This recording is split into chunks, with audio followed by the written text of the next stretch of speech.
Hey there, my friend. Welcome back to Chill Chat English. It is Eric here, and I am so glad you are turning up for yourself today. Taking 20 minutes out of your busy day to train your mind is an incredible decision. You should be proud of yourself. I am certainly proud of you. Let's start today's episode with a very honest question.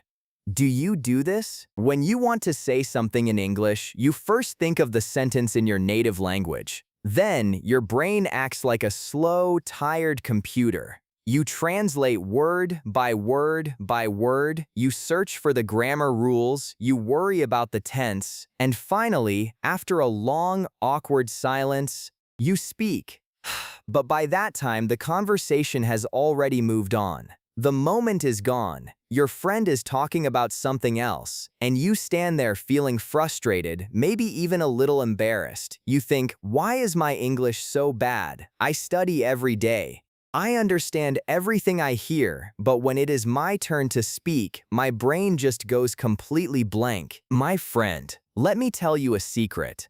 Your English is not bad. There is absolutely nothing wrong with your intelligence. Your brain is simply using a very slow, outdated translation system. It is like trying to run the newest, heaviest computer game on a computer from 20 years ago. It is going to freeze. Today, we are going to change that.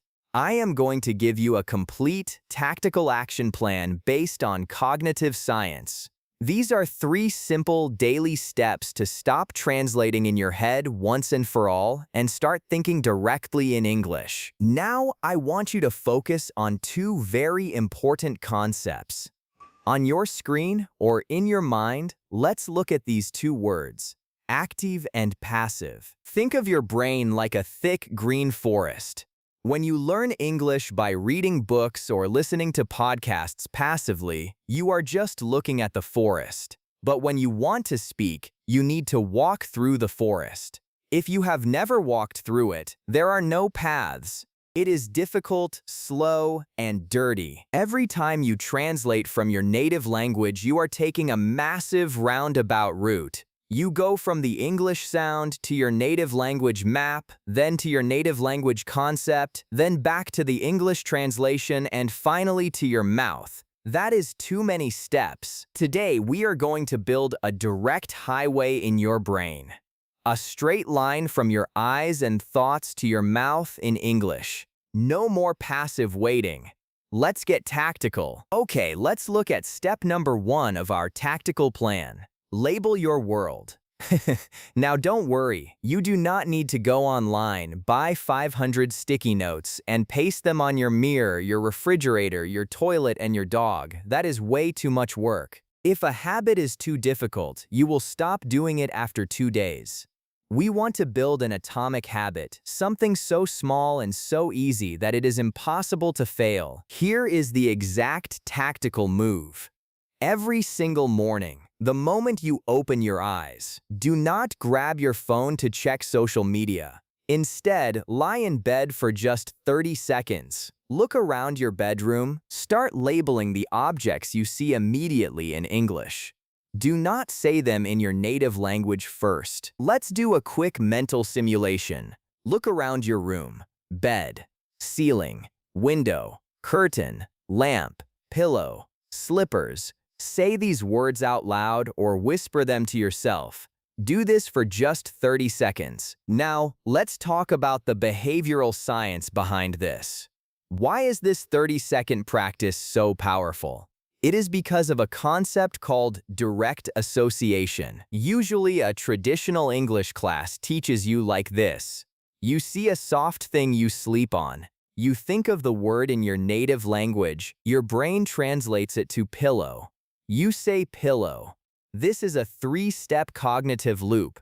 It takes too much energy. By simply looking at the object and forcing yourself to only say pillow, you are cutting out the middleman. You are destroying the translation step. You connect the physical image or the concept of the object directly to the English sound.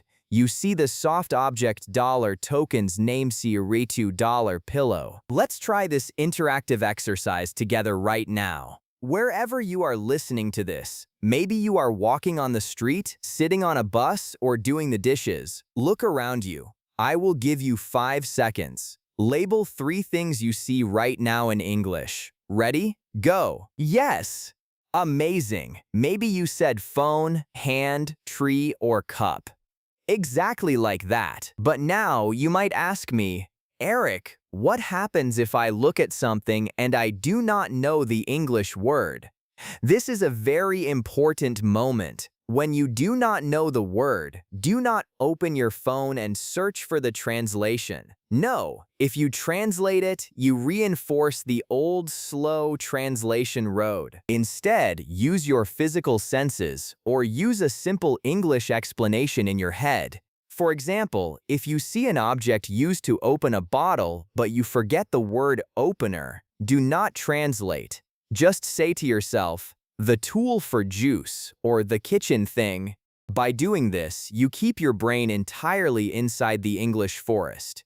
You are finding a detour instead of going back home to start over. This is the noun phase. It takes 30 seconds a day, but it builds the physical foundation of your new English-thinking brain. Once you can label nouns without hesitation, your brain is ready for step number 2, the self-talk technique. This is where we move from static objects to actions. We are bringing in verbs. I hear this complaint from students all over the world. Eric, I want to practice speaking, but I don't have anyone to talk to. I don't live in London or New York. I don't have money for expensive tutors. My friend, listen to me closely. You do not need a partner to start thinking in English. In fact, practicing by yourself is actually better at the beginning because there is zero pressure. You don't have to feel anxious about making mistakes. The best conversationalist you will ever meet is the voice inside your own head. Self-talk means describing your own daily actions in real time, using very basic, simple English sentences. You become the live commentator or the narrator of your own life movie. Let's look at a real-life example. Imagine you are in your kitchen making breakfast. Instead of preparing your meal in complete silence, describe every movement as you do it. I am standing in the kitchen. I am opening the refrigerator. I see some eggs and some milk. I am taking out the eggs. Now I am heating the pan. Oh, the pan is hot. I am cooking the eggs. Do you hear how simple those sentences are? They are not complex literary prose. They are basic, functional sentences. And here is the golden rule of step 2. The grammar does not have to be perfect. The goal is not to sound like a textbook. The goal is speed of cognitive processing. If you make a small mistake like saying I'm making coffee instead of I am making coffee, do not stop. Do not pause to correct your grammar. Just keep going. In a real conversation, if you pause for 5 seconds to correct a minor verb tense, you kill the natural flow of the conversation. But if you keep talking with small mistakes, people will still understand you perfectly. Flow always beats perfection. Let's practice another everyday scenario together. Imagine you are getting ready to leave your house for work or school. Walk through the actions with me. I will say a sentence and I want you to repeat it in your mind or out loud if you are alone. I am putting on my shoes. I am grabbing my keys. I am locking the door. The weather is a bit cold today. Fantastic! Do you feel how your brain had to immediately focus on the immediate physical action? Because you are narrating actions that are happening right now, your brain simply does not have the time or space to translate. It must use the words immediately. You can do this while walking to the subway, while supermarket shopping. I am buying apples, these apples look red. Or even when you are sitting at your desk, I am opening my computer, I am writing an email. Do this for just 3 minutes, 2 or 3 times a day. That is all it takes to train your verbal muscles to connect actions directly to English verbs. Now, let's talk about the biggest obstacle. You are talking to someone or you are talking to yourself and suddenly, boom, you hit a wall. You want to express a thought, but you don't know the exact vocabulary. In that moment, your brain panics, your anxiety spikes, and your natural defense mechanism is to run back to your native language, translate, and get completely stuck. We call this the brain freeze. To prevent this from happening, step number 3 of our tactical plan is use transition bridges. Let's focus on 3 groups of what I call golden chunks. These are pre-made, automatic phrases that you can use instantly to buy your brain time to think without stopping the flow of speech. Let's break them down into 3 situations. Situation A, when you need to express an opinion, but you need a second to think. Instead of saying, or standing in silence, use this automatic chunk, to be honest, or if you ask me. For example, what do you think of this project? To be honest, I think we need a little more time, but the overall design is great. Situation B, when you want to explain a difficult point, but the words are not coming easily. Use this bridge, the thing is, or what I mean is. This is a magical chunk. It signals to the listener that you are refining your thought, and it gives your brain a valuable 3 seconds to organize the next sentence. Situation C, when you want to introduce a surprising fact or gently correct someone. Use this chunk, actually. Why are these chunks so incredibly powerful? Because they are procedural memory blocks. You do not need to think about the grammar of to be honest. You do not need to conjugate any verbs. It is like a pre-assembled piece of a puzzle. When you say to be honest, your vocal cords are working, your mouth is moving, and the listener is engaged. But inside your skull, your brain is quietly and calmly searching for the next words. It prevents the panic response. It keeps you in the English lane. Let's do a quick practical contrast. Without bridges, someone asks, "Why were you late today?" Your brain tries to translate your long explanation. You go silent for 5 seconds. Because the train was bad. It feels awkward. With bridges, someone asks, "Why were you late today?" You say immediately, "Actually, the thing is, my train was delayed for 20 minutes. Do you see the difference?" The second option sounds natural, fluent, and highly confident, even though the core explanation was very simple. You use the transition bridge to save your brain from freezing. My friend, we have covered a lot of ground today. We talked about why translating is an illusion that slows you down. We learned how to label our world to bypass our native language map. We learned how to narrate our lives through self-talk. And we mastered the transition bridges to handle those scary brain gaps. But let's be completely honest with each other.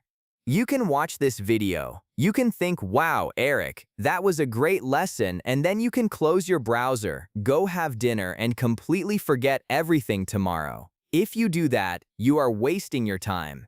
And I don't want you to waste your precious life on passive consumption.